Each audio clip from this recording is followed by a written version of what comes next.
For 6 years I slaved for his degree. At graduation, he kissed my younger sister.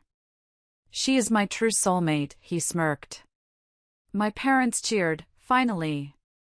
Step aside, Laura. At the divorce hearing, I handed the judge an envelope. The judge looked at my family and burst out laughing. Hello, everyone. Thank you for being here with me today. Before I begin my story, I'd love to know which city you're joining us from. Please feel free to share in the comments. Now, let me take you into this story. I can still smell the polish on the wooden benches of that courtroom. It is a smell that usually reminds people of justice, of order, of the law. But to me, sitting there on that cold, hard chair, it smelled like rot. It smelled like the decaying remains of 8 years of my life. I sat alone on the left side of the aisle. My hands were folded in my lap, squeezed so tight that my knuckles had turned white, blending in with the pale skin of my wrists. I was trying to stop them from shaking, but the tremor was coming from deep inside my bones. Across the aisle, the scene looked like a wedding, not a divorce hearing. My husband, Dr. Richard Banks, sat tall and proud. He was wearing a navy blue suit that I knew cost $3,000 because I was the one who had ironed the receipt 3 weeks ago, thinking it was for a medical conference. His hair was perfectly styled, his jawline sharp, looking every bit the successful orthopedic surgeon he had become. But he wasn't looking at me. His hand was resting possessively on the knee of the woman sitting next to him. A woman in a scandalous red dress that hugged every curve of her body, a dress that screamed for attention in a place that demanded modesty. That woman was Tiffany Miller. My younger sister. And if that wasn't enough to make my stomach churn, sitting right behind them, leaning forward with encouraging smiles, were my parents. Harold and Barbara Miller. My mother was actually patting Richard on the shoulder, whispering something that made him chuckle. My father gave a thumbs up to Tiffany. They looked like a portrait of a happy, successful family. And I was the stain they were trying to scrub out of the frame. Your Honor, Richard's lawyer began, his voice booming through the silent room. He was a man Richard had hired using the joint savings account I had built up penny by penny. My client, Dr. Banks, is a man of significant standing in the community.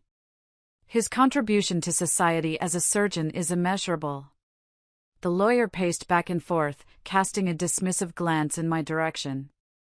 On the other hand, the respondent, Mrs. Laura Banks, has maintained, let's call it, a stagnant lifestyle, the lawyer continued, adjusting his glasses. She works in a warehouse. She has no higher education. She has contributed minimally to the household's actual social status.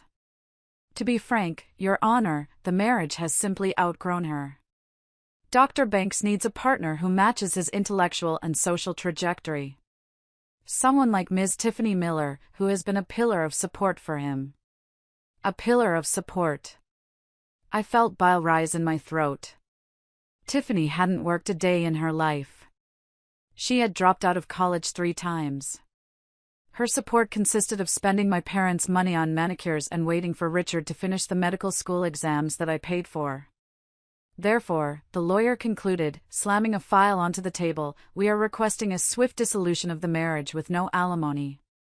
Mrs. Banks is young and able-bodied, she can continue her manual labor. My client is willing to let her keep the 2014 Toyota Corolla. We believe this is more than generous given her lack of contribution to his medical degree. Lack of contribution. I looked at my hands. They were rough. The skin was dry and cracked from years of handling cardboard boxes in the warehouse at 4 a.m., from the chemicals I used cleaning offices at night. Every callus on my palm was a receipt for Richard's tuition. Every crack in my skin was a textbook I bought him. I looked up at the judge. Judge Anderson was a stern woman with steel gray hair and glasses perched on the end of her nose. She looked bored. She had probably seen 1,000 divorces just like this. Successful husband, discardable wife. Mrs. Banks, Judge Anderson said, looking at me over her glasses. You are representing yourself today? Yes, Your Honor, my voice came out raspy. I hadn't spoken to anyone in 3 days. Do you have anything to say in response to the petitioner's claims? The judge asked. If not, I am inclined to rule on the motion for summary judgment and end this today. Richard turned to look at me then. A smirk played on his lips. Tiffany giggled and whispered something in his ear. My mother, Barbara, leaned forward and mouthed the words, "Give it up, Laura." The room was silent. The air conditioner hummed. This was it. The moment they all expected me to fold. They expected Laura, the quiet one, the black sheep, the doormat, to just nod, take the old car, and drive off into oblivion so they could play happy family. I took a deep breath. The shaking in my hands stopped. I didn't say a word. I simply stood up. The sound of my chair scraping against the floor echoed like a gunshot. I reached into my battered tote bag, the same bag I used to carry Richard's lunch to the library for 6 years, and pulled out a thick, yellow manila envelope. It was heavy. It felt heavier than a brick. It contained the weight of my entire past and the destruction of their future. I walked toward the bench. My heels clicked rhythmically on the floor. Click. Click. Click. Richard's smirk faltered slightly. My mother frowned. I have this, Your Honor, I said, my voice steady and cold as ice. Before you make your ruling, I believe you need to see this. This is the reason they are all sitting there, and I am standing here. I placed the envelope on the judge's high desk. Judge Anderson looked at the envelope, then at me, then at the nervous family across the aisle. She reached out a hand, her fingers hovering over the clasp. What is this? Richard's lawyer demanded, standing up. We haven't seen this evidence. Oh, you've seen it, I said, not looking at him, my eyes locked on Richard. You just forgot that I kept the receipts. Judge Anderson opened the clasp. The sound of the paper tearing was the loudest thing in the world. Before I tell you what was inside that envelope, and why it made the judge look at my husband and burst out laughing, I have to take you back.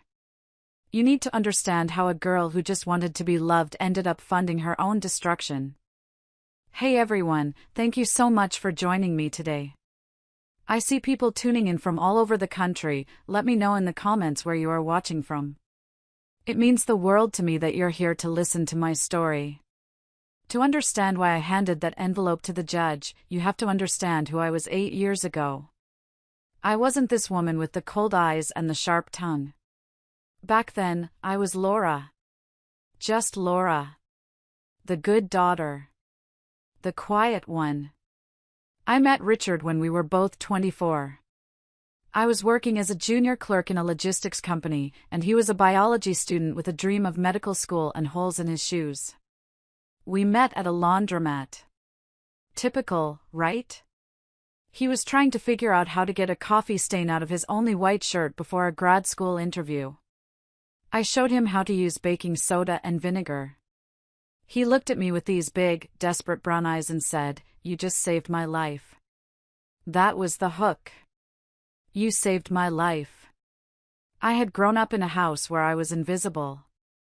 My sister, Tiffany, was 6 years younger than me. She was the miracle baby, the blonde angel, the one who could sing and dance and charm the birds out of the trees. I was plain, sturdy Laura. My parents, Harold and Barbara, made it clear early on, Tiffany was destined for greatness, I was destined to be helpful. So when Richard looked at me like I was a superhero just for cleaning a shirt, I fell hard. We started dating. He was intense. He talked about his future with a passion that was contagious. He wanted to be an orthopedic surgeon. He wanted to fix broken things. I thought he wanted to fix me, too. I'm going to get into med school, Laura, he told me one night, sitting on the floor of his studio apartment, eating instant ramen I had bought. But the tuition, it's impossible. My credit is shot from undergrad. My parents can't help. He put his head in his hands, his shoulders shaking. My heart broke for him. I knew what it was like to have a dream ignored. I wanted to be an accountant, maybe open my own firm one day. But my college fund had been reallocated to pay for Tiffany's modeling classes and voice lessons when I was 18. "I'll help you," I said. The words tumbled out before I could stop them. Richard looked up. "What?" "No, Laura, I can't ask you to do that. It's hundreds of thousands of dollars." "We're a team," I said, moving to sit beside him. "If you get in, I'll work. I'll pick up extra shifts. We can move into a cheaper place. I'll handle the bills. You just study. You become the best doctor in the world." He grabbed my hands and kissed them. "You're an angel," he whispered. "I swear to you, Laura, if you do this for me, I will give you the world. When I'm a doctor, you'll never have to work again. We'll travel. We'll buy a big house. You are the most important person in my life. More important than anyone." I believed him. God, I believed him so much. 6 months later, he got his acceptance letter. We celebrated with a $5 bottle of sparkling wine. That same week, I quit my junior clerk job because the hours weren't flexible enough for the second job I needed. I took a position as a warehouse shift manager, starting at 4 a.m., because it paid overtime. I remember telling my parents the news. We were at Sunday dinner. Tiffany was there, of course, talking loudly about a casting call she had for a commercial. Richard got into medical school. I announced during a lull in the conversation.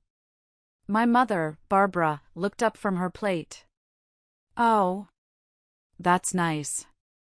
Medical school is expensive, isn't it?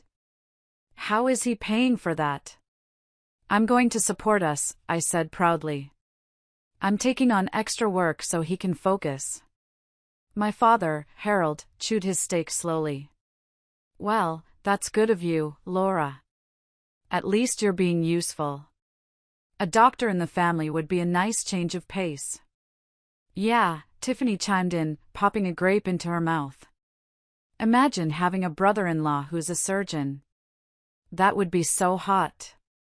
Can he fix my nose if I need it?"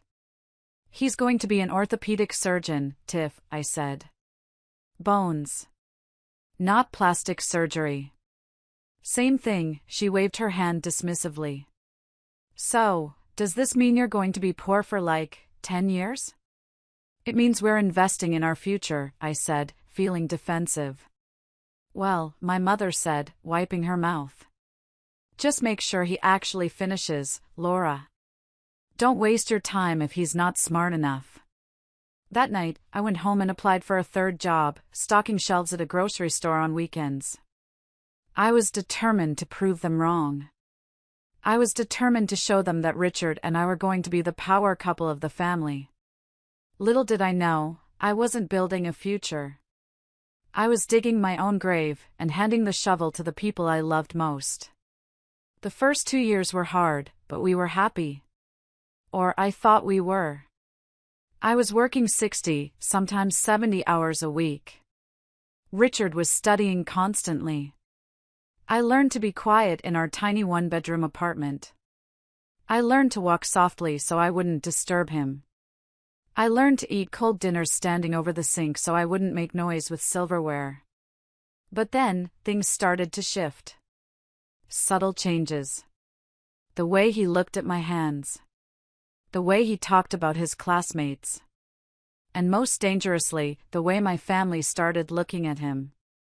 It started around his 3rd year, when he got his white coat and started his clinical rotations. Suddenly, Richard wasn't just the broke student anymore. He was Dr. Banks in training. And my sister, Tiffany? She noticed. My family dynamic had always been simple. Tiffany was the sun, and the rest of us were just planets orbiting her, hoping to catch a little bit of warmth.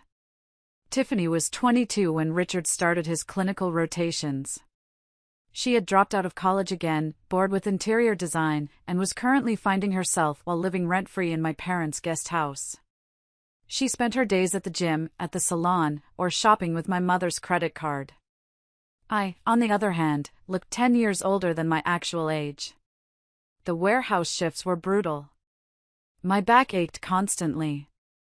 My hands were rough and calloused from lifting heavy boxes. I had stopped buying makeup because every spare dollar went into the tuition fund jar on our kitchen counter.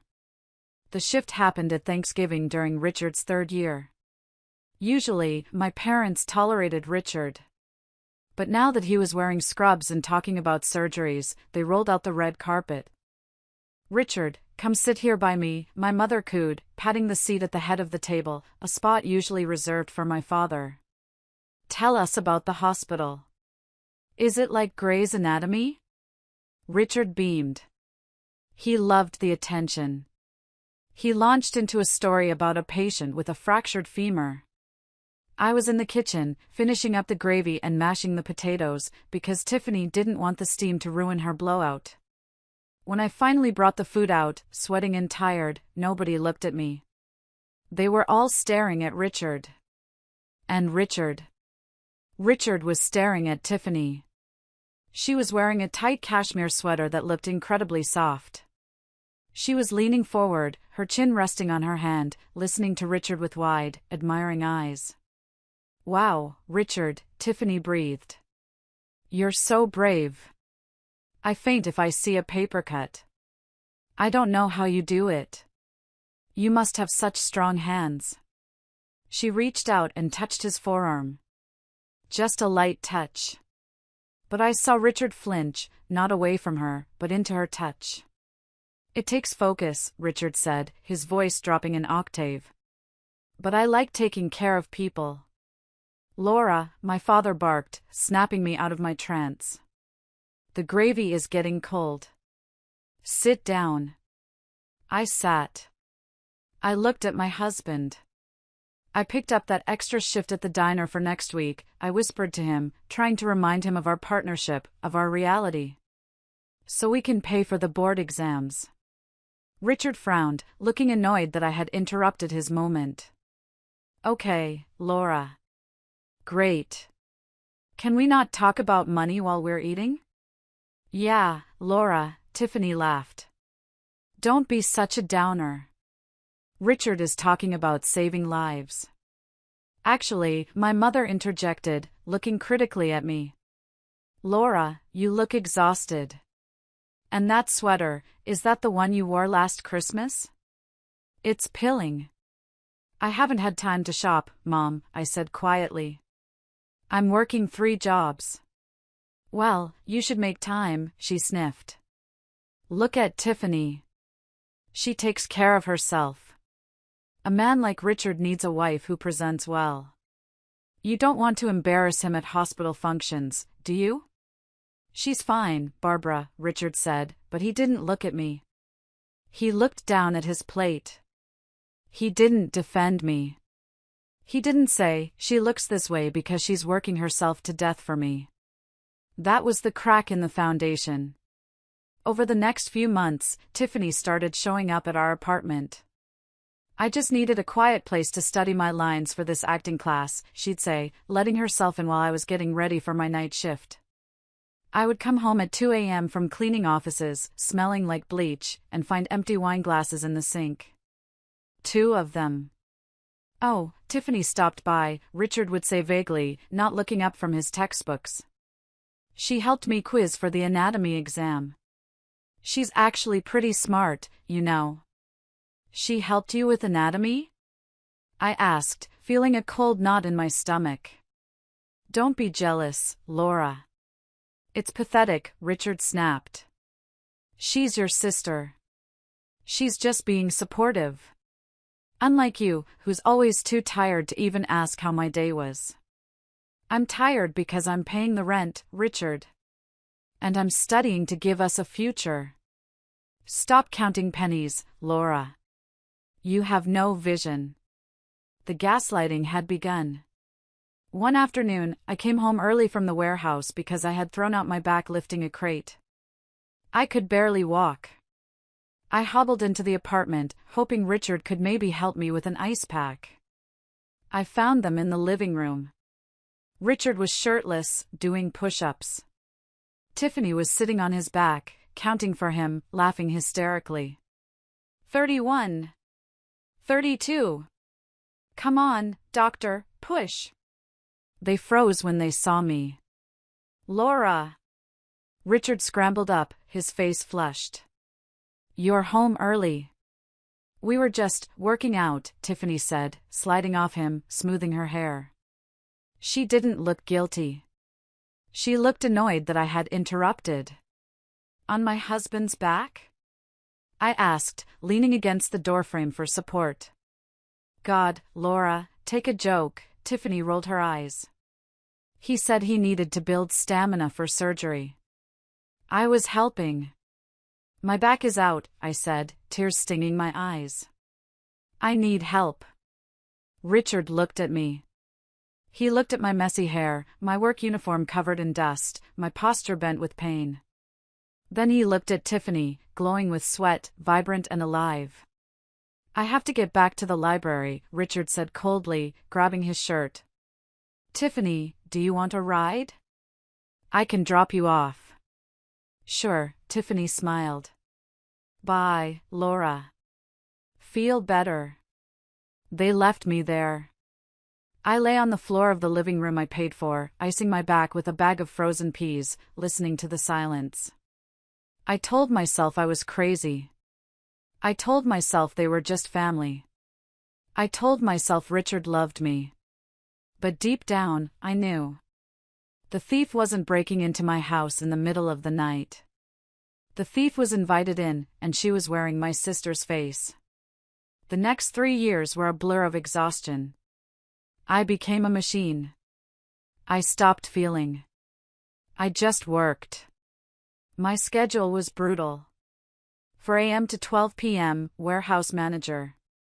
Lifting, shouting, organizing. 1 p.m. to 6 p.m., cashier at the grocery store. Standing on my feet, scanning items, forcing a smile for rude customers. 8 p.m. to 11 p.m., cleaning offices.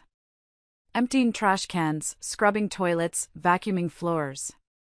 I was bringing in about $4,000 a month. Every cent went to bills.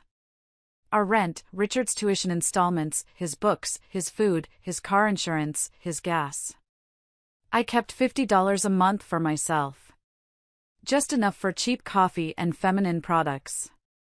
My hands became my biggest insecurity. The chemicals from the cleaning job made my skin peel. The cardboard boxes gave me paper cuts that never healed. My nails were short and brittle. Meanwhile, Richard was transforming. He started his residency. He was tired, yes, but it was a noble tired. He came home smelling of antiseptic and expensive cafeteria coffee. He started buying nice shirts, on my credit card, claiming he needed to look the part for the attending surgeons. Image is everything, Laura, he lectured me one morning while I was counting out change for his lunch. You need to understand that. In my world, people judge you by your shoes, your watch, your hair. I can't afford a haircut, Richard, I said, wrapping a scarf around my messy bun. Not if you want that new stethoscope. See? That's what I mean. You're so limited, he sighed, taking the money. You have a poverty mindset. Tiffany was saying the other day that you've really let yourself go. You talked to Tiffany about me? She's worried about you, Laura. She thinks you're depressed. She says you're dragging me down. Dragging you down? I slammed my hand on the table. I am holding you up. I am the only reason you are not waiting tables right now. Richard looked at me with cold, dead eyes. You're paying bills, Laura. That's it. Anyone can pay bills. I'm saving lives. There's a difference. Don't act like a martyr. You chose this. I swallowed the scream building in my throat. Just 2 more years, I told myself. When he's in attending, it will be different. He's just stressed. But the distance between us grew into a canyon. He stopped inviting me to hospital events. It's just boring shop talk, you wouldn't understand, he'd say. Later, I'd see photos on Facebook. My parents would be there. Tiffany would be there. So proud of our Richard, my mother would caption a photo of Richard and Tiffany holding champagne flutes. 2 peas in a pod. I confronted my mother about it once. Why is Tiffany at Richard's hospital gala and not me? I asked over the phone, hiding in the supply closet at the warehouse. Oh, Laura, stop whining, my mother snapped. Tiffany has free time. And honestly, she knows how to mingle.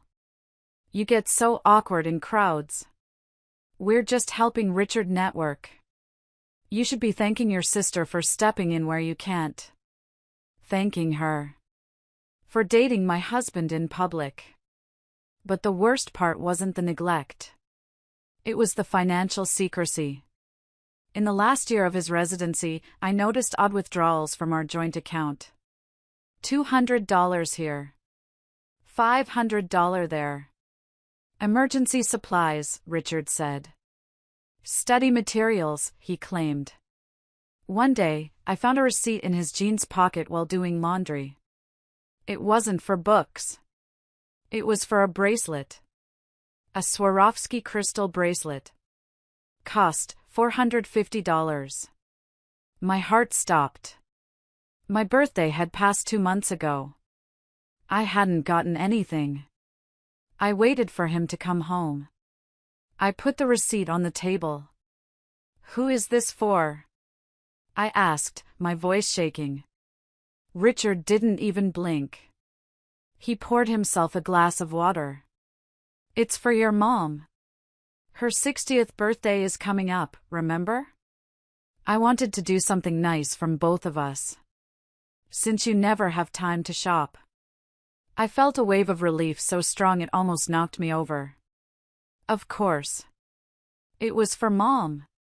He was being a good son-in-law. Oh, I exhaled. Richard, that's really sweet. I'm sorry. I thought. You thought what? That I was cheating? He laughed, a cruel, sharp sound. Laura, look at me. I'm a doctor. I work 80 hours a week. Who would I have time for? And honestly, looking at you right now, romance isn't exactly on my mind. I looked down at my stained sweatpants. I felt small. Ashamed. Thank you for getting the gift for Mom, I whispered. Just make sure you deposit your check on time this week, he said, walking into the bedroom. I need to pay the fees for my final board exams. I paid the fees. I worked double shifts. I ate expired canned soup. 2 weeks later, at my mother's birthday dinner, I waited for her to open the gift. Richard handed her a box. She opened it. It was a blender. Oh. A Vitamix, my mother squealed. Thank you, Richard. Laura. I froze. A blender? Then I looked at Tiffany. She was sitting across the table, sipping wine. On her wrist, glittering under the chandelier light, was a Swarovski crystal bracelet. Our eyes met. Tiffany smiled. A slow, cat-like smile. She raised her wrist, adjusting the bracelet, making sure I saw it. I looked at Richard. He was busy cutting his steak, avoiding my gaze. I felt the room spin. It wasn't just a betrayal. It was a mockery. They were doing it right in front of me, using my money, laughing at my stupidity. I wanted to scream. I wanted to flip the table. But I didn't. Because in my head, a desperate, pathetic voice whispered, maybe it's a coincidence. Maybe she bought it herself. Don't ruin the family dinner. Don't be the crazy one. So I sat there. I ate my food. And I let them win. For now. The day Richard graduated from his residency and officially became an attending surgeon was supposed to be the happiest day of my life. It was the finish line. 6 years of hell were over. We had made it. I spent $200, a fortune for me, on a new dress. It was navy blue, modest but elegant. I did my hair. I put on makeup for the first time in months.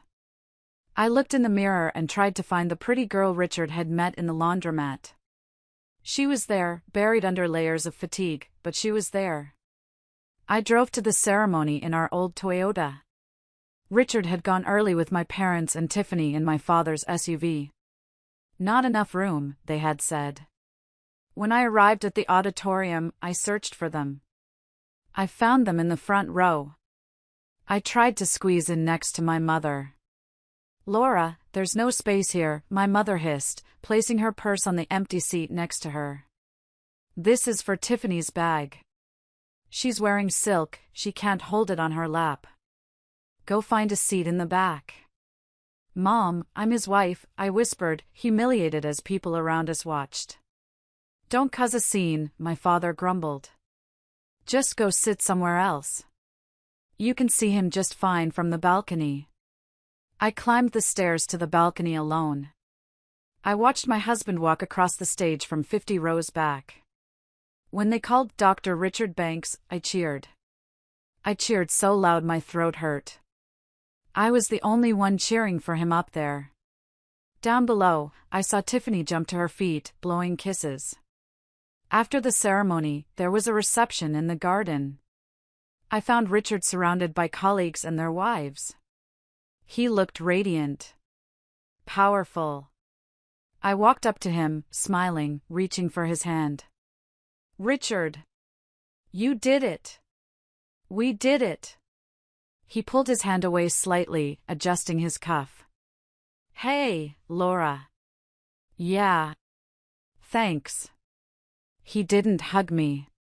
He didn't kiss me. He scanned the crowd, looking over my head. "Richard, I'm so proud of you," I tried again. "I was thinking tonight we could." "Richard!" A voice cut through the air. Tiffany came bouncing up. She was wearing a white dress. A white, lacy dress that looked suspiciously bridal. She looked stunning. "There's my genius," she squealed, throwing her arms around his neck. Richard caught her, spinning her around. He laughed, a genuine, deep laugh I hadn't heard in years. "Hey, Tiff. Did you see me up there? You were the hottest one on stage," she giggled. A group of older doctors approached them. One of them, the chief of surgery, smiled at Richard. "Dr. Banks. Excellent work today." He looked at Tiffany. "And this must be your wife. You make a striking couple." I stepped forward, opening my mouth to correct him. "Actually, I'm..." Richard spoke over me. "Thank you, Dr. Henderson. We're very happy." He didn't correct him. He let his boss think Tiffany was his wife. I felt like I had been punched in the gut. I stood there, invisible, while Richard introduced Tiffany to the most important people in his career. They laughed. They charmed. They belonged together. I felt a hand on my arm. It was my mother. "Laura," she whispered sharply. "Step back. You're hovering." "Mom, Richard just let his boss think Tiffany is his wife," I said, my voice trembling with shock. "So?" My mother shrugged. "Look at them, Laura. They look the part. Well, look at you. Your dress is wrinkled. Your hands look like a construction worker's. Let Richard have his moment. Don't be selfish." "Selfish?" I choked out. "I paid for this. I paid for this moment." "Lower your voice," my father hissed, appearing on my other side. "You're embarrassing the family. If you can't behave, go wait in the car." "Wait in the car?" I looked at them. My parents. My husband. My sister. I'm not a dog. Then stop barking, my father said coldly. I watched Richard and Tiffany. He was whispering something in her ear. She threw her head back and laughed, touching his chest. He looked at her with such intensity, such hunger, that I had to look away. She is my true soulmate, I heard Richard say to a colleague. I froze. She understands the pressure. She's been my rock. His rock.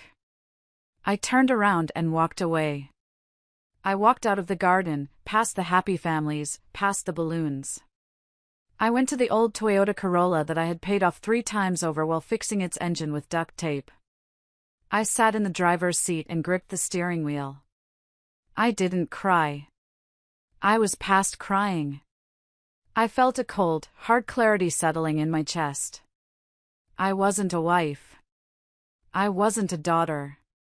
I was an investor who had been scammed. But I still needed proof.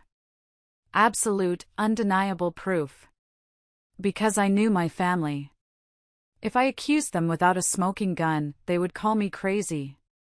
They would gaslight me until I believed I was the villain. I needed to catch them. And I knew exactly where they were going next. My parents had booked a private room at Le Jardin, the most expensive French restaurant in the city, for a family celebration. I wasn't technically uninvited, but the way my father had told me to wait in the car made it clear my presence was not desired. I drove home, changed out of my navy dress and into black jeans and a hoodie. I pulled my hair up. I drove to the restaurant and parked across the street. It was raining. A cold, miserable rain that matched the hole in my chest. I walked to the side of the restaurant. The private room had large glass windows that looked out onto a small courtyard. The curtains were drawn, but there was a gap. A gap just wide enough for me to see my life shatter completely. I stood in the wet bushes, shivering, peering through the glass. They were all there. My parents, Richard, and Tiffany. They were drinking champagne. The table was filled with seafood towers and steaks, a meal that cost more than my monthly rent. A meal paid for, I suspected, with the credit card Richard had sworn was maxed out on textbooks. Richard stood up to make a toast. I couldn't hear the words through the glass, but I saw the body language. He raised his glass to my parents.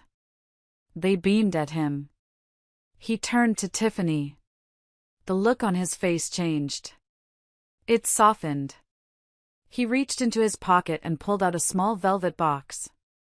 My breath hitched. No. He wouldn't. He couldn't. We were still married. He opened the box. It was a diamond ring. Massive. Much bigger than the tiny chip I wore on my finger, a ring I had actually bought for myself at a pawn shop because Richard couldn't afford one when we engaged. Tiffany shrieked. I saw her mouth form the words, "Oh my God." She didn't put it on her finger immediately. Instead, Richard took it and slipped it onto a chain around her neck. A promise ring? A secret engagement? Then, he leaned in. Right there, in front of my parents, my husband grabbed my sister's face and kissed her. It wasn't a peck. It was a deep, passionate, lover's kiss. I waited for my father to flip the table. I waited for my mother to slap him. I waited for the outrage. Instead, my parents stood up and clapped. My mother wiped a tear from her eye.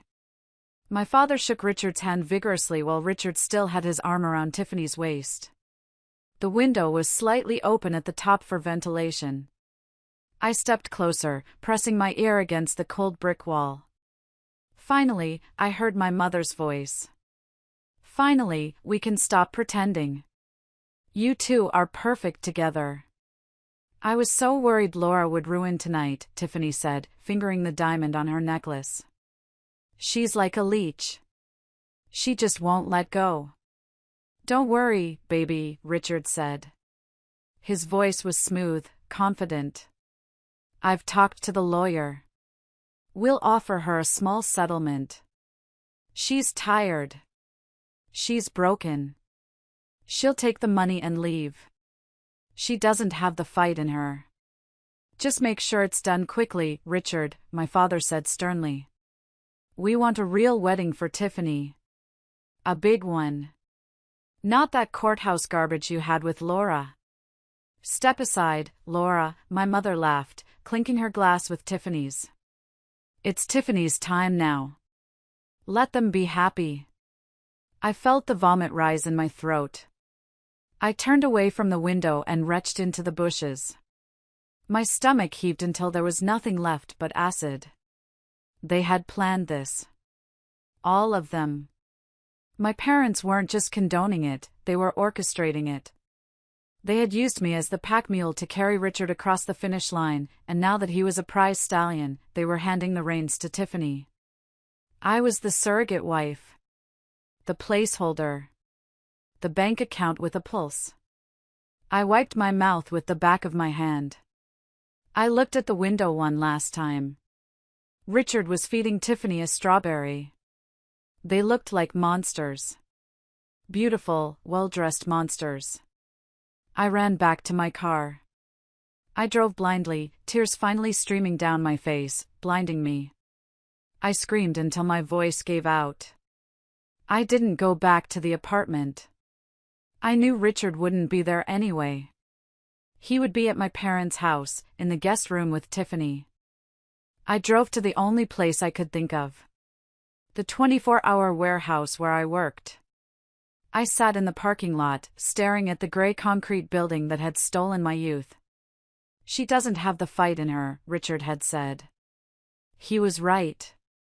I didn't have any fight left in me. I was empty.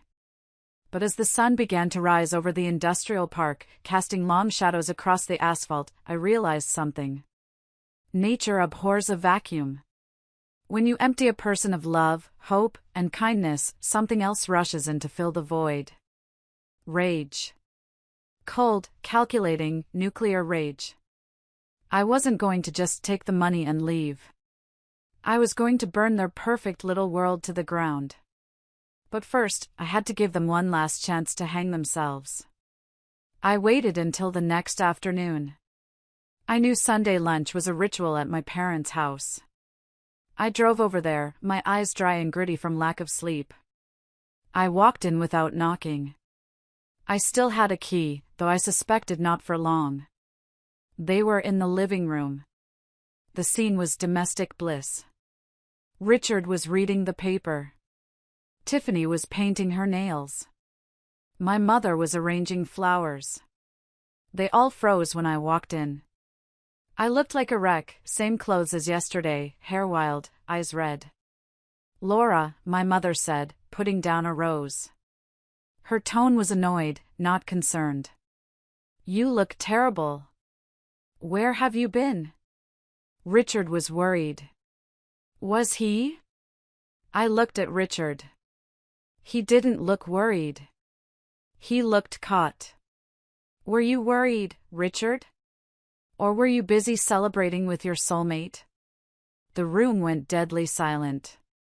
Tiffany stopped painting her nails. I don't know what you're talking about, Richard said, standing up. You're acting crazy again. I saw you, I said quietly. At Lou Jardin. I saw the ring. I saw the kiss. I saw you clapping, Mom. Dad. I looked at my parents. You cheered for him cheating on your own daughter. My father sighed and put down his coffee mug. He didn't look ashamed. He looked like he was dealing with a difficult toddler. Sit down, Laura, he commanded. No. Look, my mother stepped forward, her face hard. Since you know, we can stop the charade. Yes, Richard and Tiffany are in love. They have been for a long time. We support it because, well, look at them, Laura. They make sense. You and Richard, it was always a mismatch. A mismatch? I laughed, a broken sound. I paid for his degree. I paid for his food. I paid for the shirt on his back. And we appreciate that, Richard said, stepping next to Tiffany, his hand resting on her shoulder. I'm grateful, Laura. I really am. But gratitude isn't love. I've evolved. I'm a surgeon now. I need a partner who understands that lifestyle. Tiffany, she fits in. You refuse to change. I refuse to change? I stared at him. I worked 3 jobs so you wouldn't have to work one. I destroyed my body for you. That was your choice, Tiffany chimed in, blowing on her nails. Nobody forced you to be a workhorse, Laura. You like being a victim. It's your thing. Richard needs someone fun. Someone alive. You're my sister, I whispered. How could you do this?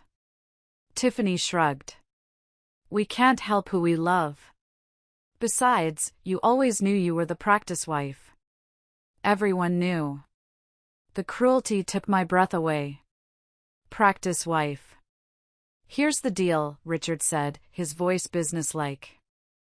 I want a divorce. I've already drawn up the papers. Since the apartment is in my name. We paid for that apartment together. I screamed. The lease is in my name, Richard corrected. And since you contributed cash, there's no paper trail. Legally, it's mine. But I'm not a monster. I'll give you $10,000. You keep the Corolla. You sign the papers, and you walk away. You can start over somewhere, cheaper. Take the deal, Laura, my father said. Don't be difficult. If you fight this, Richard has expensive lawyers. You have nothing. You'll lose everything. Just take the money and go. And the dog? I asked. Buster, our golden retriever. The only thing that had kept me sane. Tiffany loves Buster, Richard said. We're keeping him. He likes the yard here better anyway. They were taking my husband. My dignity. My home. My money. And my dog. I looked at them. My family. The people who were supposed to protect me. They were a pack of wolves, and I was the injured deer. You're disgusting, I said. All of you. Get out, my mother pointed to the door.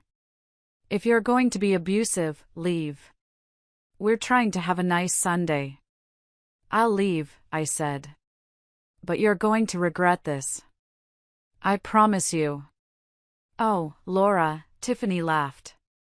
What are you going to do? You're a warehouse worker. Go move boxes.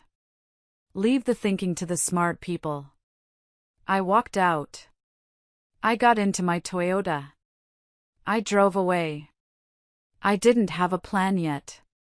I just had pain. So much pain it felt like my blood was boiling. That night, I slept in my car in a Walmart parking lot. I didn't have the $10,000 yet, and Richard had locked me out of our accounts. I had $42 in my pocket. I checked Facebook on my phone. Tiffany had posted a photo. It was her hand, wearing the diamond ring I saw, resting on Richard's chest. Caption, finally official. True love waits. Hashtag future Mrs. Banks, hashtag soulmate, hashtag blessed. My mother had commented, so happy for my beautiful daughter and handsome son. A match made in heaven. I stared at the screen. The blue light illuminated my tear-stained face in the dark car. Something inside me snapped. It wasn't a break. It was a fusion. My sadness hardened into steel. I remembered something. A woman who came into the grocery store where I worked on Saturdays. She always bought expensive wine and cat food. She was sharp, dressed in power suits, and once, when a manager was rude to me, she had verbally destroyed him in 3 sentences. She had given me her card once. You're too smart for this place, she had said. If you ever need legal advice, call me. I specialize in difficult cases. I dug through my glove compartment, throwing out old napkins and straw wrappers. Finally, I found it. A bent, coffee-stained business card. Catherine Stone. Family Law and Asset Recovery. I looked at the time. 11 p.m. I didn't care. I dialed the number. I didn't expect her to answer. It was Sunday night. "This is Catherine," a voice rasped on the other end. She sounded awake, alert. "Ms. Stone?" I asked, my voice cracking. "My name is Laura Banks. I scan your groceries on Saturdays. You gave me your card." There was a pause. The girl with the sad eyes and the fast hands. "I remember. Why are you calling me at midnight, Laura?" "My husband, he's a surgeon. I paid for his school. He just left me for my sister. My parents are helping him. He locked me out of the house. He offered me $10,000 to disappear." Silence. Then, I heard the sound of a lighter clicking, followed by a long exhale. "Did you sign anything?"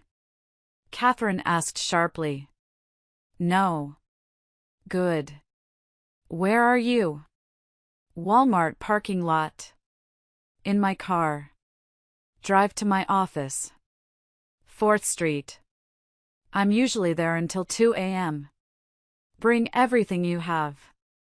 Phone, receipts, laptop, scraps of paper. Everything. I can't afford you," I stammered. "I have $40. Laura," Catherine's voice dropped. "I hate cheaters. But do you know what I hate more? Parents who eat their young. Get your ass over here. We'll talk about money when we're counting your husband's assets." I drove. Catherine's office looked like a war room. Files everywhere. She was a small woman in her 50s with short, spiky gray hair and eyes that looked like they could cut glass. She listened to my story. She didn't interrupt. She didn't offer me a tissue when I cried. She just took notes. Furious, rapid notes. When I finished telling her about the blessing dinner and the fake lease, she leaned back in her chair. "Okay," she said. "Here's the situation. They think you're weak. They think you're stupid. They think because the money came from cash tips and overtime, it can't be traced. They're wrong." She stood up and walked to a whiteboard. She wrote, "Operation Scorched Earth." "First," she said, "we need proof of the financial infidelity." "You said you handled the bills?" "Yes. For 6 years. I have all the passwords. He never changed them because he thinks I'm too tech illiterate to figure out online banking." Catherine smiled. It was a shark smile. "Perfect. Log in. Now."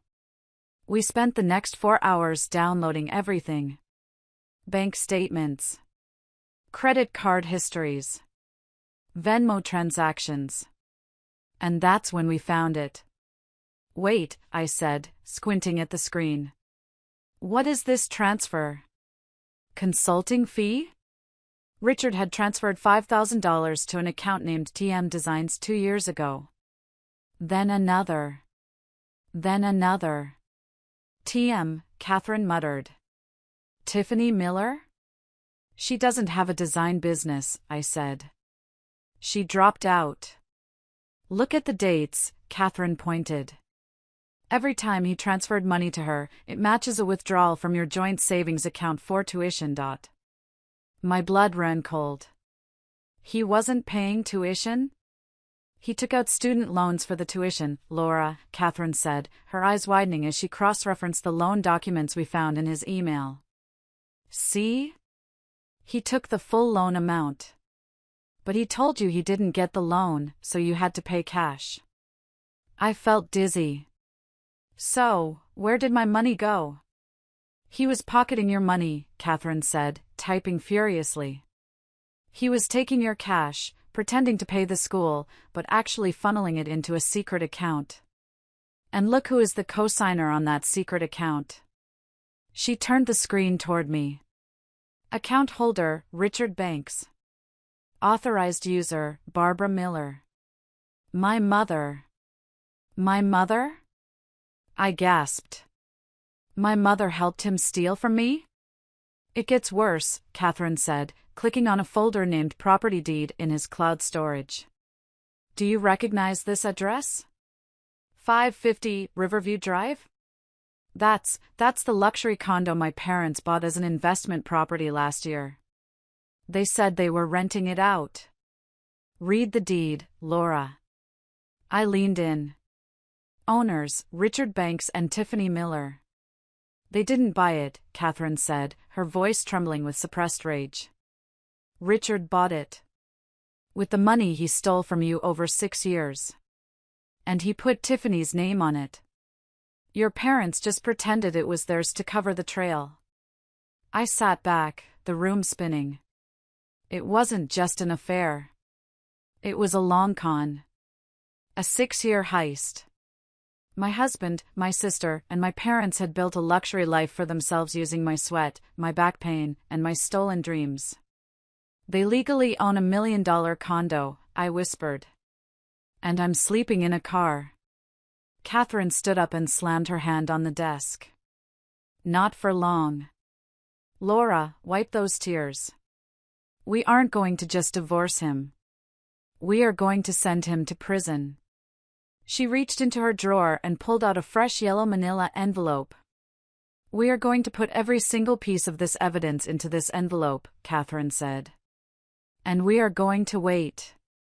We won't say a word. We let them think they've won.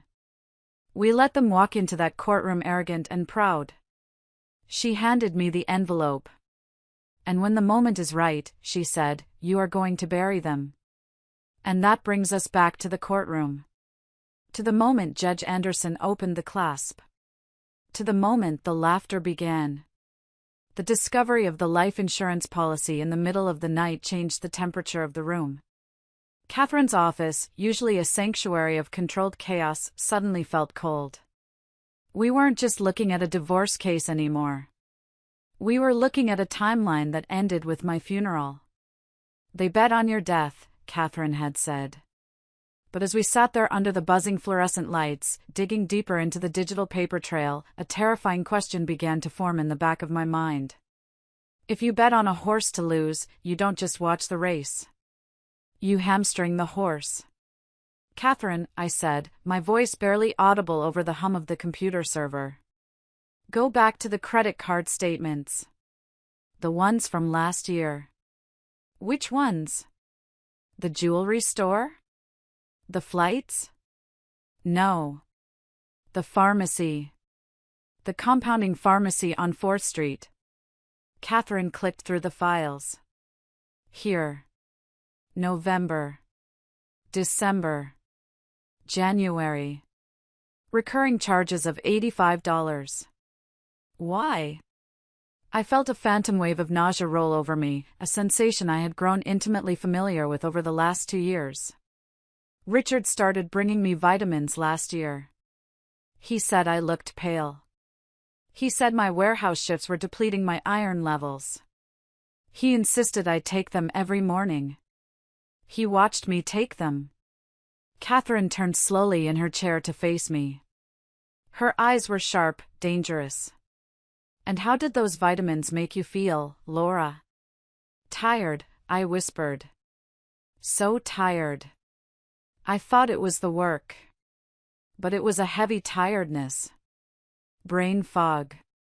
Some days I couldn't remember if I locked the door. I felt clumsy. I tripped on the stairs twice. Richard told me I was developing early onset vertigo. He diagnosed me.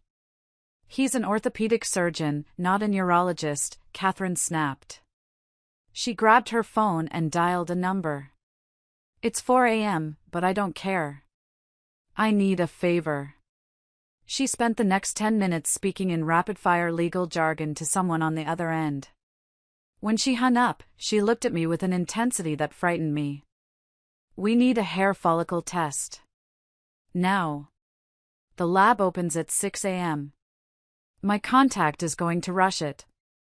"You think he was drugging me?" The words tasted like ash in my mouth.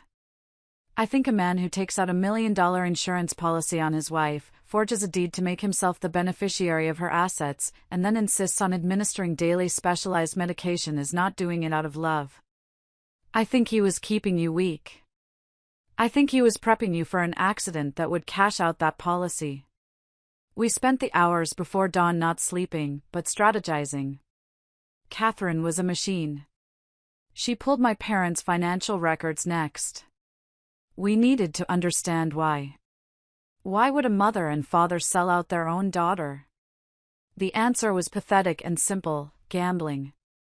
"Look at this," Catherine pointed to Harold Miller's bank history. "Your father didn't just have a bad investment. He has a gambling addiction. Online poker. Sports betting. He lost the house 3 years ago, Laura. They mortgaged it to the hilt. But they still live there," I said. "They're months away from foreclosure. They needed a bailout. Richard promised them a bailout.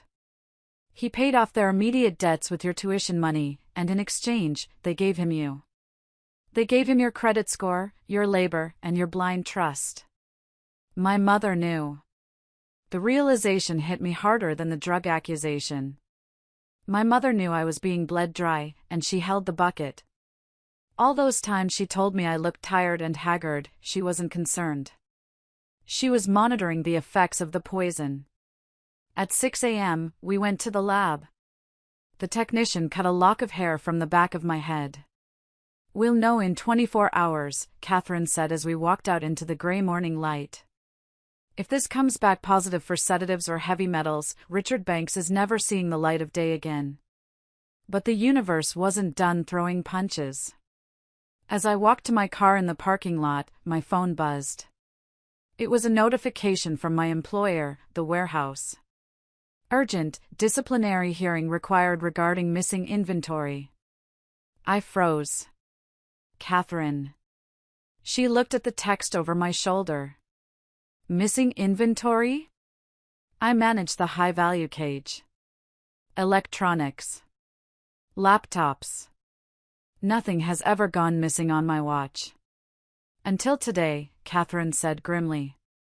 "They know you're up to something, Laura. Or they're just trying to destroy your credibility before the divorce hearing. If you're fired for theft, you look like a criminal.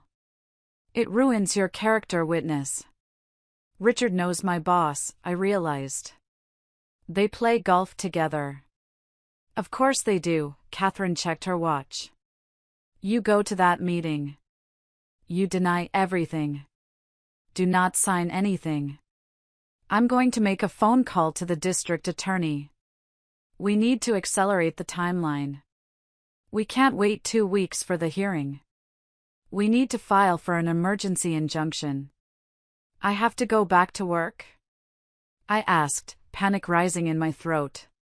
"You have to act normal," Catherine gripped my shoulders. "Laura, listen to me. You are walking into the lion's den, but you are the one with the hidden knife. Let them fire you. Let them smear you. It just adds to the damages lawsuit. Every horrible thing they do to you now is just another zero on the check they will write you later." I drove to the warehouse. My hands were shaking on the wheel, not from weakness, but from a rage so pure it felt like rocket fuel. They had taken my past. They had tried to take my future. Now they were trying to take my dignity. I walked into the warehouse manager's office. My boss, a man named Steve who I had covered shifts for a dozen times, wouldn't meet my eyes. "Laura," he said, shuffling papers. "We did an audit this morning. 3 MacBooks are missing from your cage. The logs show your keycard was used at 3 a.m. "I was with my lawyer at 3 a.m., I said calmly. Steve flinched. Lawyer?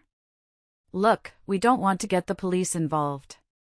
If you just sign this resignation letter admitting to the error, we'll let it go. We won't press charges. He slid a paper across the desk. It was typed up, ready to go. Admission of guilt. Richard wrote this, didn't he? I asked. Steve turned red. This isn't about your husband. This is about theft. I'm not signing it. Then you're fired. For cause. And we will be filing a police report. Do it, I stood up. File the report. Check the cameras, Steve. Oh wait, the cameras in the cage have been malfunctioning lately, haven't they? Convenient. I ripped the badge off my shirt and threw it on his desk. I quit. And Steve? When the subpoena comes for your golf logs with Richard, don't lie. Perjury is a felony. I walked out. I had no job. I had no home. I was living in a car. But as I walked into the sunlight, I checked my phone. Catherine had sent a text. Lab results preliminary, positive for benzodiazepines. High levels. You were being drugged, Laura. Come back to the office. It's time to drop the hammer. The positive drug test was the turning point. It shifted the narrative from a sad story about a woman scorned to a thriller about an attempted murder. Catherine wanted to go to the police immediately, but we hit a snag. The police would arrest Richard, yes, but the assets, the money, the condo, the hidden accounts, would be frozen in evidence for years. We need him to sign the divorce settlement admitting the assets are marital before the handcuffs go on, Catherine explained, pacing her office like a caged tiger. If he goes to jail now, the government seizes the assets as proceeds of crime. You might get nothing. We need to get the title transferred to you first. How? I asked. He thinks he's winning. He won't sign anything. We bait him, Catherine smiled, a cold, predatory smile. We requested a mediation session. Tomorrow. We tell him you're broken. You're fired. You're homeless. You're ready to take the $10,000 and disappear. We get him in a room, we get him arrogant, and we get him to sign an admission of the assets just to get rid of you. And then? And then, once the ink is dry and the property is legally yours, we hand the envelope to the judge at the final hearing and send him to prison. The mediation was set for a sterile conference room in a high-rise downtown. Richard hired the most expensive firm in the city, of course. I wore my oldest clothes. I didn't wear makeup. I let the dark circles under my eyes show. I wanted to look like the defeated, pathetic creature they believed I was. When I walked in, Richard was already there. He was sitting at the head of the long mahogany table, checking his watch. Tiffany was next to him, wearing a white blazer, looking like she was playing the role of the supportive CEO wife. My parents were there too, sitting in the corner like a Greek chorus of disapproval. You're late, Richard said without looking up. I had to park far away, I said, keeping my voice small. I couldn't afford the garage. Tiffany snickered. Pathetic. Catherine sat next to me. She opened her briefcase and pulled out a single, thin file. My client is tired, Dr. Banks. She wants this over. Richard's lawyer, a slick man named Mr. Sterling, smiled patronizingly. A wise decision. We have prepared a settlement agreement. Laura receives $10,000. She keeps the 2014 Toyota. She waives all rights to alimony, the condo on Riverview Drive, and any future earnings of Dr. Banks. In exchange, Dr. Banks agrees not to sue her for, let's call it emotional distress caused by her erratic behavior. Emotional distress? I looked up, letting my lip tremble. Richard, you drugged me. The room went silent. Richard froze. Excuse me? Mr. Sterling laughed nervously. That is a serious accusation. I felt so tired all the time, I whispered, looking at Richard. The vitamins. You said they would help. But I just got weaker. Richard leaned forward, his eyes cold and dead. You are tired because you're depressed, Laura. You're projecting. This is exactly why we need this divorce. You're delusional. Do you want the $10,000 or not? Because if you keep talking crazy, I'll walk out and you get nothing. And the warehouse? I asked. Did you tell Steve to fire me? Steve is a friend, Richard shrugged. He told me you were stealing. I just advised him to protect his business. You brought that on yourself. My mother spoke up from the corner. Just sign it, Laura. Take the money. Go stay with Aunt Linda in Nebraska. Start over. You're not cut out for this city. We want the condo, Catherine said suddenly. Richard laughed. A loud, barking laugh. The condo? It's worth $1.2 million. It's in my name and Tiffany's name. Laura didn't pay a dime for it. Actually, Catherine said, sliding a paper across the table. We know about the loan fraud. We know Laura co-signed. Richard's face twitched. He looked at his lawyer. If you give her the condo, Catherine lied smoothly, she will sign a non-disclosure agreement. She won't report the loan irregularity to the bank. She won't report the vitamin issue to the medical board. She just wants the home. You keep your practice, your reputation, and your girlfriend. Laura gets the roof over her head. Richard whispered to his lawyer. They argued in hushed tones. He can't give her the condo, Tiffany hissed. That's my house. I picked out the curtains. Shut up, Tiffany, Richard snapped. He turned back to me. He looked at me with pure contempt. He calculated. He figured he could make another $1 million in a year as a surgeon. But a fraud investigation? That would ruin him. Fine, Richard said. She gets the condo. But she takes the mortgage debt too. And she signs the NDA. I never want to hear her name again. Deal, Catherine said. Mr. Sterling quickly printed a new page. Transfer of deed pending final decree. Non-disclosure agreement regarding all financial and medical matters effective immediately. I picked up the pen. My hand shook, this time, it was acting. I just wanted to be over, I whimpered. It's over, Laura, Richard said, watching me sign. You won. You got the house. Now get out of my life. I signed. Richard signed. Tiffany signed, reluctantly, digging the pen into the paper. As we walked to the elevator, Richard called out. Hey, Laura? I turned. Don't think you beat me, he smirked. You're getting a house you can't afford. The property taxes alone will bankrupt you in a year. You'll be back in that warehouse sweeping floors before Christmas. I didn't answer. The elevator doors closed. As soon as we were alone in the metal box, Catherine slumped against the wall and let out a long breath. We got him, she said. He signed the transfer, I said, holding the copy. The condo is marital property now. Legally. And the NDA? I asked. I signed it. I can't report him. Catherine grinned.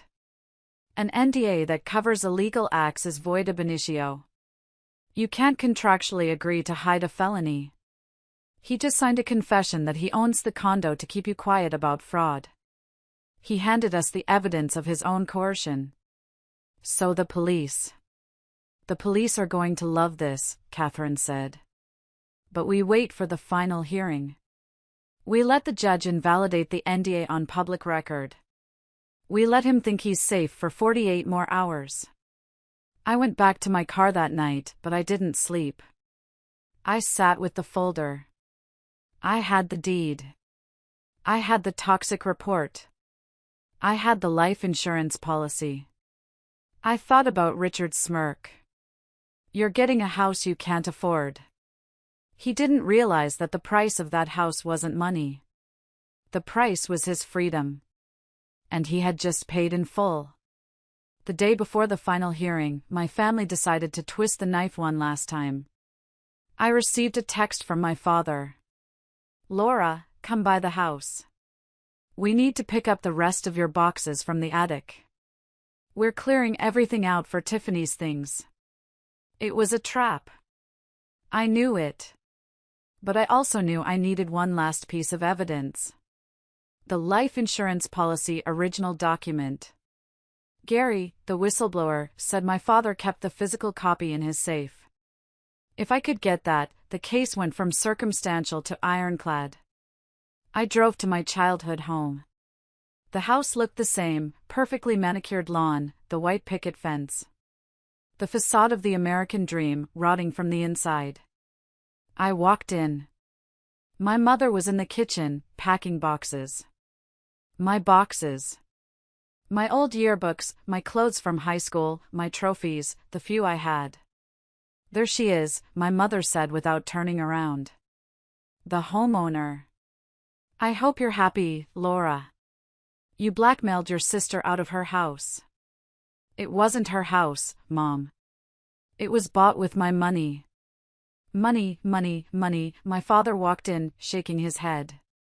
That's all you care about. You've become so bitter. Where is Richard? I asked. He's at the hospital. Working. Like a responsible adult, my father said.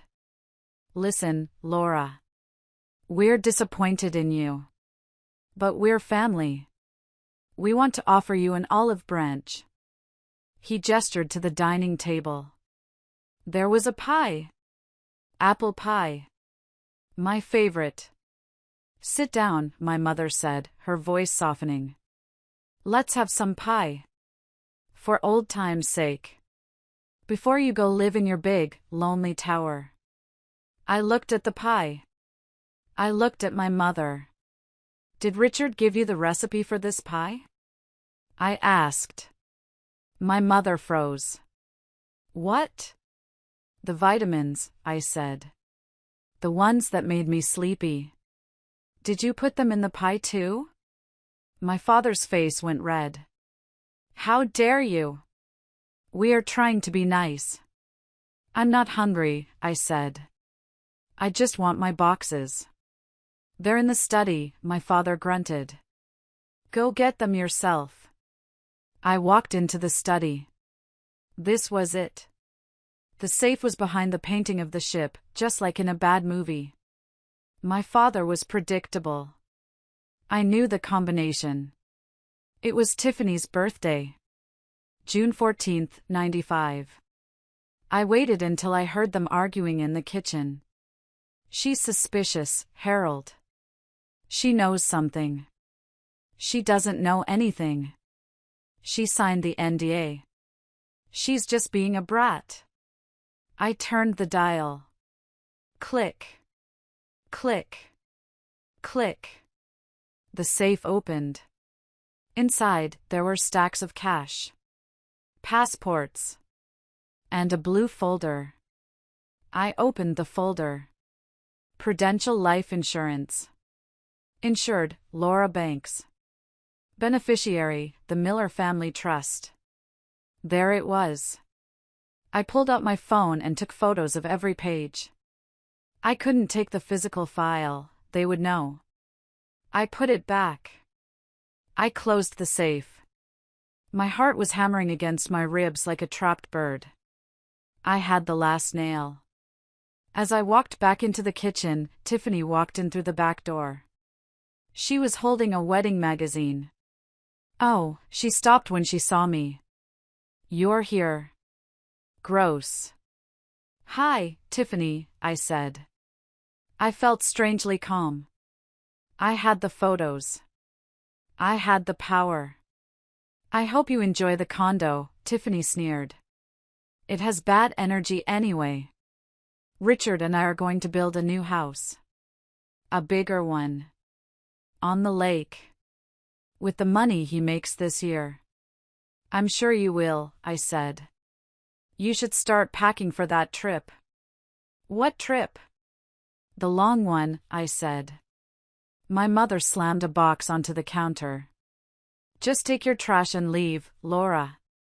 And don't come back until you've apologized to your sister. I'm sorry, Tiffany, I said, looking her dead in the eye. Tiffany looked surprised. You are? I'm sorry that you never learned how to do anything but take, I said. Because where you're going, there's nothing to take. What is that supposed to mean? Tiffany demanded. It means, I picked up my box of yearbooks, that the Bank of Laura is closed. Permanently. I walked out the door. As I reached my car, Richard pulled into the driveway. He blocked me in. He got out of his BMW, looking furious. I heard you were here, he said, walking up to my window. What are you doing? Snooping? Getting my things. Like we agreed. He leaned in, his face inches from mine. I could smell his expensive cologne. It used to make me weak in the knees. Now it just smelled like deception. Listen to me, he hissed. You got the condo. You got your little victory. But if you ever try to speak to anyone about the loans, or the pills, or anything, I will destroy you. I know people. I can have you committed. I can make you disappear. Is that a threat, Richard? It's a prognosis, he smiled cruelly. I'm a doctor. I know how fragile the human body is. Especially yours. Drive safe, Laura. He patted the roof of my car and walked away. I watched him go into the house. I watched him hug Tiffany. I watched my parents welcome him like the son they never had. I drove away. My hands weren't shaking this time. I drove straight to the police station. I met Catherine there. We didn't file the report yet. Catherine had a friend in the district attorney's office, a prosecutor named Marcus who hated white-collar fraud. We showed him the photos of the insurance policy. We showed him the toxicology report. We showed him the forged deed. Marcus looked at the file. He looked at me. This is substantial, he said. We can get a warrant. But if you want to see them squirm, if you want to see them destroy each other on public record, do the hearing tomorrow. Let them lie under oath. Let them commit perjury in front of a judge. Then we arrest them. Will you be there? I asked. I'll be in the back row, Marcus promised. With 2 detectives. I slept in a hotel that night. Catherine insisted. You need a good night's sleep. Tomorrow is showtime. I lay in the clean, white bed. I thought about Richard's threat. I can make you disappear. He was wrong. I wasn't disappearing. I was finally coming into focus. The courtroom was packed. Apparently, a divorce involving a prominent surgeon and $1 million dispute draws a crowd. Or maybe my family had invited people, expecting to humiliate me one last time.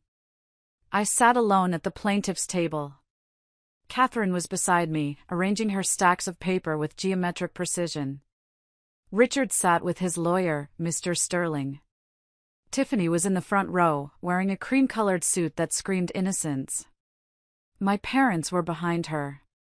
They looked annoyed, checking their watches, as if this whole proceeding was a minor inconvenience to their lunch plans. Judge Anderson entered. She looked tired. She clearly expected this to be a routine finalizing of a settlement. Case 4920, Banks versus Banks, the bailiff announced. Your Honor, Mr. Sterling stood up. We have reached a settlement agreement. The parties have signed. We are just here to formalize the decree and verify the asset division. I see. Judge Anderson flipped through the file. The wife receives the property at 550 Riverview Drive and assumes all debt? And waives alimony? Yes, Your Honor. Mrs. Banks, the judge looked at me. Do you understand this agreement? You are taking on a significant mortgage. I stood up. I understand, Your Honor. But before we finalize, there is a matter of clarification regarding the assets. Clarification? Richard snapped from his seat. We signed it. It's done. Mr. Sterling, control your client, the judge warned. Catherine stood up. Your Honor, my client signed the agreement under duress. Specifically, she signed it because Dr. Banks threatened to use his medical influence to have her committed, and because she was recovering from long-term sedation administered by him without her consent. The courtroom gasped. A low murmur rippled through the gallery. Objection! Mr. Sterling shouted. This is slander. There is an NDA. Ah, yes, the NDA, Catherine smiled. Your Honor, we would like to submit the NDA into evidence. Specifically, the clause where Dr. Banks agrees to transfer the property in exchange for Mrs. Banks's silence regarding financial irregularities and medical treatments. Catherine handed the document to the bailiff. Judge Anderson read it. Her eyes narrowed. Mr. Sterling, did you draft this? My client insisted on certain protections, Sterling stammered, sweating. This reads like a hush money contract, the judge said. Dr. Banks, stand up. Richard stood, adjusting his tie. He looked confident, still believing his charm would work. Dr. Banks, did you purchase the property at Riverview Drive with marital funds? No, Your Honor, Richard lied smoothly. It was an investment by my in-laws. They gifted a portion to me and Tiffany. Laura had nothing to do with it. And the loan documents bearing her signature? She co-signed to help her parents. She knew exactly what she was doing. So you deny forging her signature or swapping the pages? Absolutely, Richard said, looking insulted. I am a surgeon. I save lives. I don't forge papers. And the vitamins? The judge asked. Did you administer sedatives to your wife? Never. I gave her iron supplements. She is hysterical, Your Honor. This is why I wanted the NDA.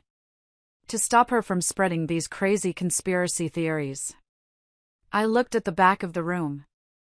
Marcus, the prosecutor, was taking notes. The detectives were moving closer to the doors.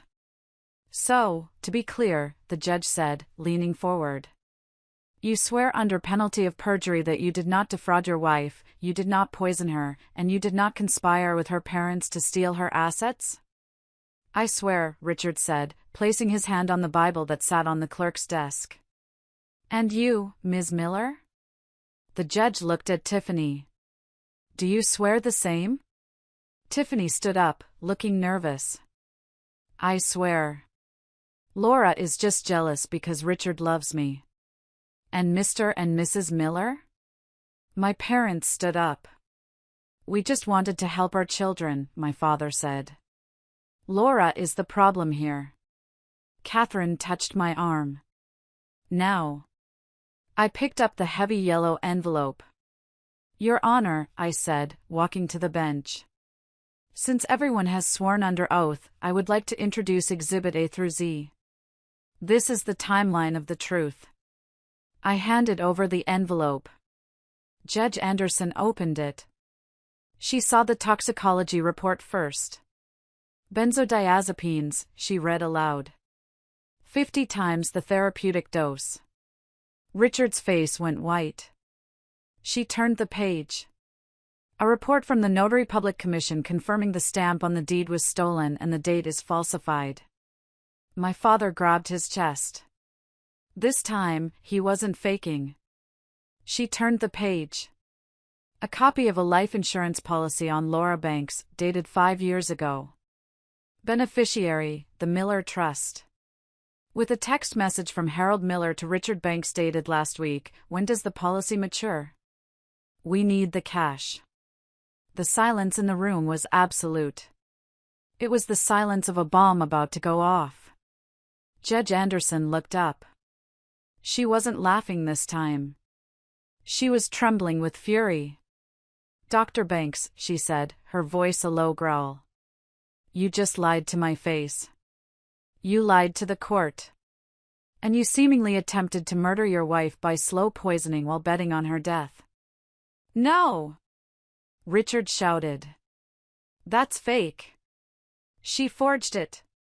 This toxicology report is from the state lab. The judge slammed the paper down. Bailiff! Lock the doors. Chaos erupted. Tiffany tried to run for the aisle. My mother started screaming. There is a prosecutor in the room, Catherine announced, pointing to Marcus. Marcus stood up, flashing his badge. District Attorney's Office. Dr. Banks, Harold Miller, Barbara Miller, Tiffany Miller. You are all under arrest. For what? Tiffany shrieked as a detective grabbed her arm. Fraud. Forgery. Perjury. Conspiracy to commit murder. And grand larceny. Marcus listed them off like a grocery list. Richard tried to fight. He shoved Mr. Sterling into the detective. Get off me. I'm a doctor. I have surgeries. Not anymore, the detective said, slamming him against the table and clicking the handcuffs on. I stood there, watching the man who had promised to love me forever being dragged away like a common criminal. My mother looked at me as she was cuffed. Laura! Tell them. Tell them we're your parents. I don't have parents, I said, my voice cutting through the noise. I have defendants. The hearing didn't end with the arrests. That was just the intermission. Because the fraud was so extensive, the divorce case was paused while the criminal case took precedence. But Judge Anderson issued an emergency order granting me full control of all disputed assets pending the trial. I moved into the Riverview condo the next day. Not to live there, but to secure it. Walking into that place was surreal. It smelled like Tiffany's perfume. Her clothes were still in the closet. Richard's medical journals were on the coffee table. It was a museum of their stolen life. I hired a cleaning crew to box everything up. I sent Tiffany's clothes to Goodwill. I sent Richard's books to the prison library, a petty move, maybe, but it felt good. The criminal trial took 6 months. Catherine and I were the star witnesses. We laid out the 6-year scam day by day. The jury was horrified by the medical poisoning. The toxicology expert testified that if I had continued taking Richard's vitamins for another 6 months, my liver would have failed. It would have looked like natural causes. He wasn't just stealing her money, the prosecutor told the jury in his closing statement. He was erasing her existence. The verdict came back in 4 hours. Guilty on all counts. The sentencing hearing was the final act. I was allowed to give a victim impact statement. I walked to the podium. Richard was in an orange jumpsuit. He looked gaunt. He had lost his hair, stress, probably. Tiffany was weeping silently. My parents looked old and frail. For 6 years, I began, looking at Richard, I thought I wasn't enough. I thought I was too simple, too poor, too plain. I thought if I just worked harder, if I just gave more, you would finally love me. I paused. But you couldn't love me. Because you can't love something you plan to consume. You didn't marry a wife, Richard. You acquired an asset. You used me up like a battery, and when I was empty, you planned to throw me away. I turned to my parents. And you were supposed to be my safety net. Instead, you were the trap. You sold me for a condo. You sold me for a lifestyle. I hope, I concluded, that when you are sitting in your cells, you remember the taste of the apple pie you tried to feed me. I hope you remember that I was the one who would have taken care of you when you were old. I was the one who would have visited. Now, you have each other. And you have nothing else. The judge was merciless. Richard Banks, sentenced to 25 years for attempted murder, via poisoning, bank fraud, and conspiracy. Harold and Barbara Miller, sentenced to 10 years each for insurance fraud and conspiracy. Tiffany Miller, sentenced to 5 years for grand larceny and fraud. She turned on the others to get a lighter sentence, admitting she knew about the money laundering. As the gavel came down, Richard lunged at the glass partition separating us. "You ruined my life," he screamed, spit flying.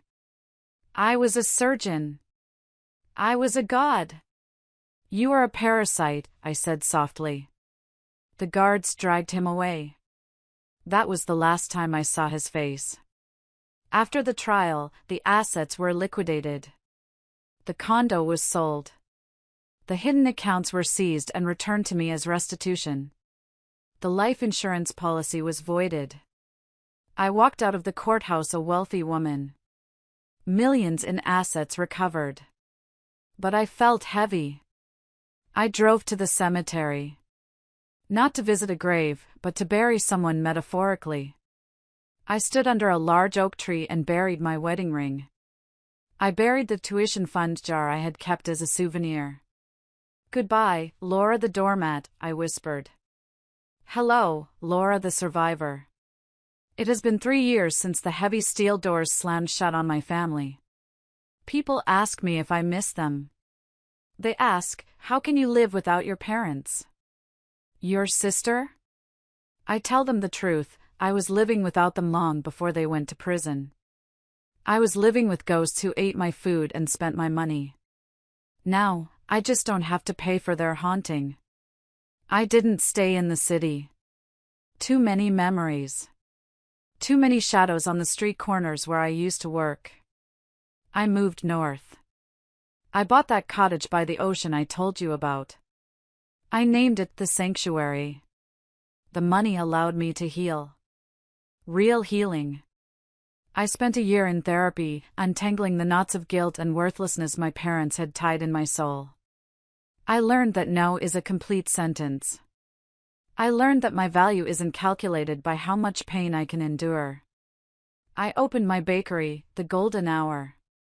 It's named after that time of day right before sunset when everything looks magical. That's how I feel about my life now. I'm in my golden hour. I have employees, 3 young women who are working their way through college. I pay them double the minimum wage. I pay for their textbooks. I make sure they never have to choose between eating and studying. One of them, a girl named Maya, reminds me of myself. She's studying nursing. She works hard. She has a boyfriend who waits for her in the parking lot. Last week, I saw him yelling at her because she was 5 minutes late. I saw her shrink back, trying to make herself small. I walked out there. "Maya," I said. "Take the rest of the day off." "And you," I looked at the boy. "Get off my property. If you ever raise your voice at her again, I will introduce you to my friend Catherine. She eats boys like you for breakfast." He drove off. Maya cried. We sat on the curb and ate cinnamon rolls. "He says he's stressed," Maya sobbed. "He says I don't support him enough." "Listen to me," I told her, holding her hands that weren't rough yet, and I would make sure they never got that way. "Support is mutual. Love isn't a debt you pay. If he makes you feel like you owe him your happiness, he is stealing from you. Run." She broke up with him the next day. That victory felt better than the $1 million check. I still hear from Catherine. She's my best friend now. She comes up on weekends to drink wine on my porch and watch the ocean. She tells me about her cases. We laugh about Richard. Did you hear? She told me last week. Richard is running the prison infirmary. Well, mopping it. He tried to tell the prison doctor how to set a bone and got sent to solitary for insubordination. We laughed until our sides hurt. It wasn't a bitter laugh. It was a light, airy sound. And David? The carpenter? He's still here. He built a deck for the bakery. He didn't charge me. When I tried to pay him, he kissed me and said, "Cook me dinner and we're even." He knows my story. He knows why I check the seals on my vitamin bottles. He knows why I keep my bank accounts separate. He doesn't mind. He says scars just mean the skin is tougher there. Last month, I received a letter from the parole board. My mother is up for early release due to health issues. They wanted my statement.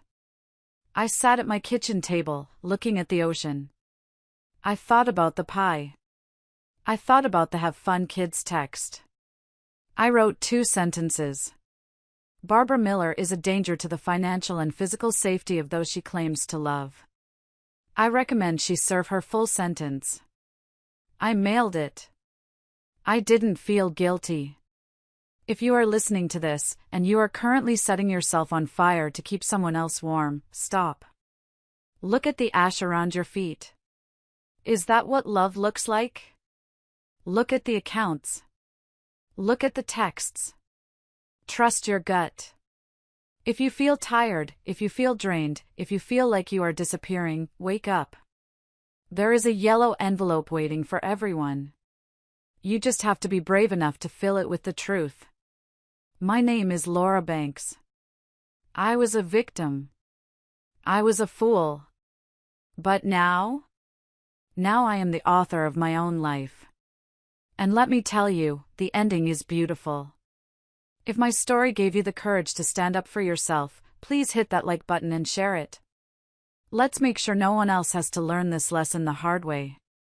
Comment freedom below if you are claiming your life back today. And so, Laura's journey reminds us of the profound strength hidden within us, waiting to rise when we face life's darkest moments. Her story is not just about betrayal and loss, it's about resilience, self-worth, and the power of reclaiming one's life. It teaches us that no matter how deeply we've been hurt or how much we've lost, we have the ability to rise, rebuild, and create a future that reflects our true value. This isn't just Laura's story, it's a universal lesson about setting boundaries, recognizing toxic relationships, and choosing ourselves over the expectations of others. It's a call to honor our worth, to never settle for less than we deserve, and to remember that even in the face of unimaginable betrayal, we can find the strength to start over and thrive. What does Laura's story teach you about resilience and self-love? Share your thoughts below or comment good if this reflection resonates with you. Let's inspire each other to rise above and claim the lives we deserve.